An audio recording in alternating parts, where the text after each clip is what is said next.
Hello, my name is Dante Renee, and welcome to the 10 Room Bizarro YouTube page where I talk about films that I believe need to be talked about more. Like tonight's film, this is 1971's Jekyll and Hyde Portfolio. This is part of a double feature for the old driving collection from Vinegar Syndrome with Clockwork Blue. But we're looking at Jekyll and Hyde Portfolio right now from 1971, directed by Eric Jeffrey Hames, who actually also directed the other film on this driving collection, A Clockwork Blue. This is a series, the driving collection from Vinegar Syndrome, that is not around anymore as of the date today. You know, as of this modern time right now. Oh, there's a person behind my curtains back there. There's a little shadow. Do you see that? Jekyll and Hyde Portfolio. Never heard of this film before. This is just a screenshot from this film that we're looking at right now. Just that film. Never heard of this film before. Obviously, I'm well aware of Jekyll and Hyde and the stories and the movies that have been made. I'm a humongous fan of Valerian Borowczyk's The Strange Case of Dr. Jekyll and Miss Osborne, which I've looked at on this YouTube page. You can check it out. But this one, never heard of it before, and it definitely intrigued me. This is an 81-minute film, and what really intrigued me was in the write-up in the back here. It says, in this notorious mix of sexploitation and slasher. I thought that was very interesting for 1971 as well, but the mixing of both of those worlds. The first thing that I want to mention in this film is that this is essentially a lunatic experience. This is an experience not just visually, story-wise, obviously character-wise, definitely, but it is the whole aura of the film, the sound of the film, everything. This film takes place, you know, at a medical school of sorts, at a nursing school of sorts, and it is like spending time in a lunatic world. The mind, mental, the past, abuse, weirdos, bizarre people, all different. It's literally, it almost reminded me at times of the movie Clue, based on the board game. Almost in a way, it has that mystery aspect, first off, but the different characters in Clue.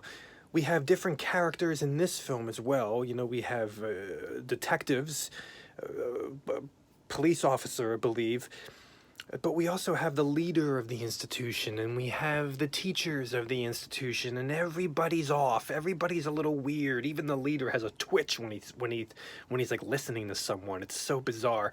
Everybody's off. Everybody's like, this whole world is off. And when we look at the music for this film, we have everything from carnival music to, you know, kind of horror orchestration and kind of dramatic orchestration, I believe. But then listen very closely when there are just scenes of people talking, and you will hear this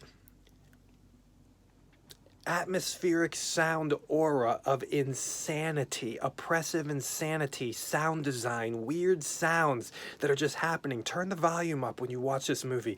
You're going to hear some weird sounds while people are conversing. I mean, just weird. At one point, I didn't even know if it was coming from the movie. And yes, this is a movie that plays with you with the sound design, but also plays with you with the bizarre characters. But yes, there is bloodletting in this film. There is a slasher vibe to this film. There is a mysterious vibe to the film, almost in a giallo sense, maybe a mysterious slasher. But also, yes, a very strong sexploitation vibe, but also psychosexual vibe as well. Where we have and simulated, but very, very hot simulated type scenes where predominantly we're looking at the breasts, but we're also seeing butts. We're also seeing a little bit of the vagina and some hands kind of on top of the vagina.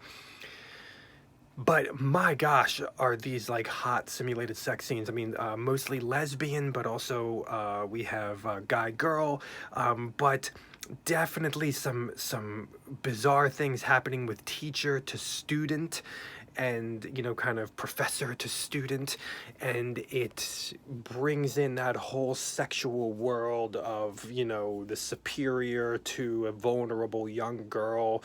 And there's some very weird sexual stuff in this film, even down to the nurses' outfits. I'm not going to reveal that, but how they're supposed to wear them. And it actually quite turned me on. I like the way that they were supposed to wear them. All the girls in here look amazing. We even have Renee Bond in this movie. But also, keep your eyes peeled for this buck-toothed blonde girl that I'm blanking on her name. I think it was probably in the closing credits, but she was in Little Miss Innocence, which I've also looked at on this YouTube page. One of the two girls, the blonde girl out of the two. And she's also she's popped up in other films as well, and I've seen her.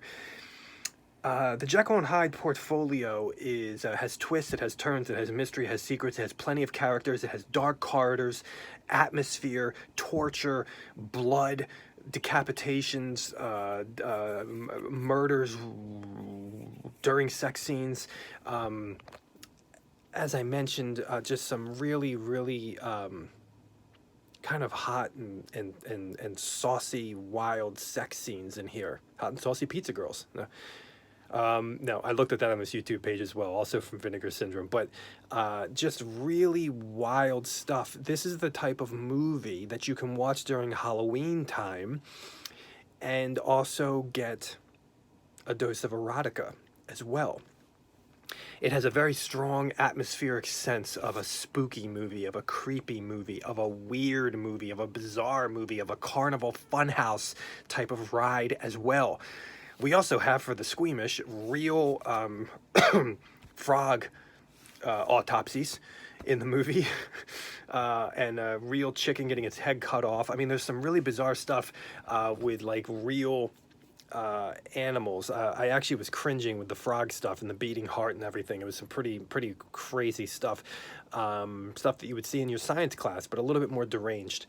And secrets in the film, also some wild stuff with the camera and with editing in this movie and with lighting in this movie and with just the physical atmosphere of the film itself. It's just, you know, it's just fantastic. The stairwells, the corridors, the underground, the sounds of moaning, the blood seeping through the ceilings, the girls cuddling up in bed together naked, the girl changing the blood on the girl's gown, the weird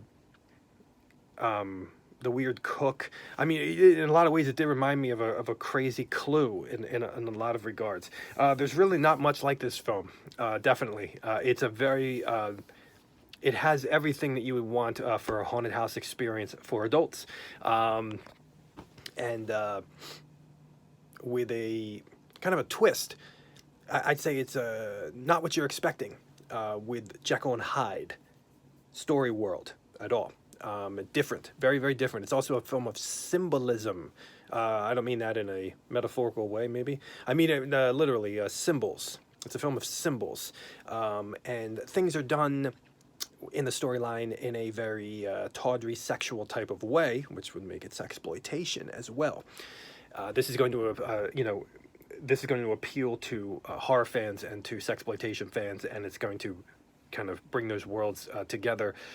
Very interesting film. It starts off wacko, and it continues there. We even have the ending of this film is freaking crazy weird, and then the beginning of the film kind of starts like the opening credit sequence of the film. It's unlike anything I've seen before. It's kind of bizarre. It's kind of an ode to old killers. And then there's a narrator, but then you find out that the narrator is one of the characters in the film, and then he breaks it again and narrates and kind of bookends the movie like the Crypt Keeper, but he's, not the Crypt Keeper, but he's just one of the people in the film, and he's narrating it for you, and he's kind of, breaking the fourth wall, and so very crazy stuff here. This is the Jekyll and Hyde portfolio from 1971. What a wild Halloween experience type of sex ride. Wow. Yeah, this is crazy stuff. And some disturbing family abuse as well. Sexual abuse. And then sexual abusers. And the connections. What's happened to you and what you do to others. And then perversions. It's all here. Thank you so much for watching the 10 Room Bizarro YouTube page, where I talk about films that I believe need to be talked about more, like 1971's The Jekyll and Hyde Portfolio. No, just Jekyll and Hyde Portfolio. Please feel free to check out my own personally made films and music at www.vimeo.com/poopydiarrhea, POOPYDIARRHEA. You can follow me there and see all my personally made movies and music. Thank you so much, and good night.